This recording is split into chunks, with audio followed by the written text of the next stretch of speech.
మైనార్టీల రిజర్వేషన్లపై సీఎం జగన్ కీలక వ్యాఖ్యలు చేశారు. నోటికి కూడా అన్నం లాగేస్తారా అంటూ జగన్ విమర్శలు గుప్పించారు. ఎట్టి పరిస్థితుల్లోనూ మైనార్టీ రిజర్వేషన్లు కొనసాగుతాయని స్పష్టం చేశారు. ఎన్ఆర్సీ, సీఏఏ అంశాల్లో ముస్లింలకే మద్దతుంటుందని వెల్లడించారు.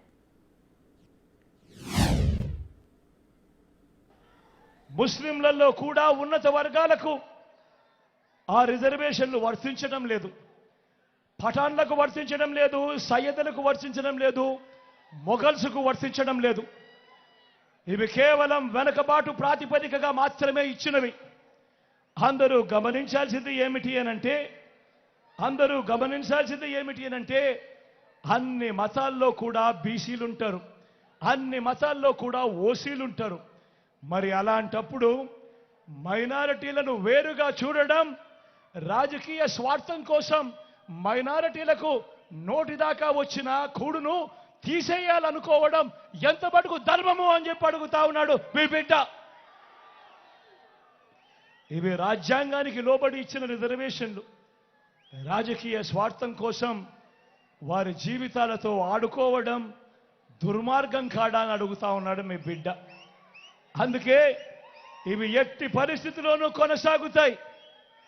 4% రిజర్వేషన్ల విషయంలో కానివ్వండి, ఎన్ఆర్సీ విషయంలో కానివ్వండి, సిఏఏ విషయంలో కానివ్వండి, ఇంకా ఏ అంశంలో అయినా మైనారిటీల మనోభావాలకు, వారి ఇజ్జత్ ఔర్ ఇమాన్కు అండగా నిలబడుతూ మద్దతుగా ఎల్లప్పుడూ ఉంటామని చెప్పి సందర్భంగా తెలియజేస్తా ఉన్నా.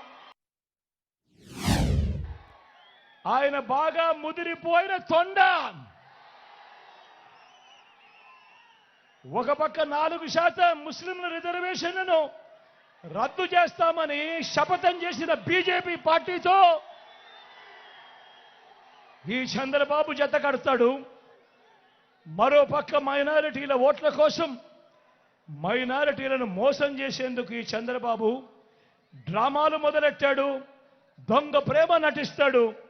కానీ 4% రిజర్వేషన్లను మైనారిటీలకు రద్దు చేస్తామంటా ఉన్న బీజేపీతోనే కొనసాగుతాడట ఈ చంద్రబాబు. మరి ఇంతకన్నా ఊసర వెళ్ళి రాజకీయాలు ఎక్కడైనా ఉంటాయా అని అడుగుతా ఉన్నాడు మీ బిడ్డ. నేను చెప్తా ఉన్నా, 600 100 4% రిజర్వేషన్లు ఉండి తీరాల్సిందే. ఇది మీ జగన్ మాట.